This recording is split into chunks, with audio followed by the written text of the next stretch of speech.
വർഷങ്ങൾക്ക് ശേഷം പൊറോട്ട ഉണ്ടാക്കാൻ വേണ്ടി ഒന്ന് ശ്രമിക്കുവാണ്. അപ്പോൾ അതിന് മാവ് കുഴച്ച് വെച്ചിട്ടുണ്ട്.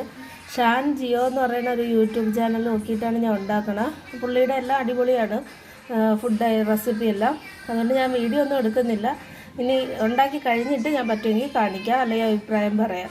പൊറോട്ടയുടെ അത്ര ലുക്കായിട്ടില്ല, നല്ല മഴയുണ്ട്, കേൾക്കാമെന്ന് അറിഞ്ഞില്ല. അത് എന്തായാലും പൊറോട്ട പോലെ ഒരു സാധനം സെറ്റ് ചെയ്തിട്ടുണ്ട്. ഞാൻ എടുത്തതിൽ കുറച്ച് വെള്ളം കൂടിപ്പോയി. ഞാൻ വെള്ളം അളവ് നോക്കിയല്ല എടുത്തത്, അതുകൊണ്ട് വെള്ളം കൂടിപ്പോയി. അതുകൊണ്ടായിരിക്കും. എന്നാലും ഒരു ടേസ്റ്റ് ഒരു വിധം ഒത്തിട്ടുണ്ട്. ഇതിനെ ഇനി അടിച്ചെടുക്കണം. ഞാൻ വെള്ളം കറക്റ്റ് അളവല്ല ഒഴിച്ചത്, അവർ പറഞ്ഞ അളവല്ല ഒഴിച്ചത്, കുറച്ച് കൂടിപ്പോയി. അതുകൊണ്ടാണോ എന്ന് അറിഞ്ഞുകൂടാ. കുറച്ച് പാടായിരുന്നു പരത്താൻ.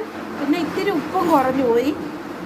ബാക്കിയൊക്കെ ഒരുവിധം ഓക്കെയാണ്. എന്നാലും കടയിൽ അത്രയും ടേസ്റ്റ് ആയിട്ടില്ല. ഞാൻ അത്ര എണ്ണ ഉപയോഗിച്ചില്ല, കുറച്ച് എണ്ണയാണ് ഉപയോഗിക്കണം. അത്ര അങ്ങ് പെർഫെക്റ്റ് ആയിട്ടില്ല, എന്നാലും ഒരുവിധം ഓക്കെ ആണെന്നാണ് എൻ്റെ വിശ്വാസം. ഇതാണ് എൻ്റെ പൊറോട്ട. ഉള്ളിക്കറി, മുട്ട, ചായ.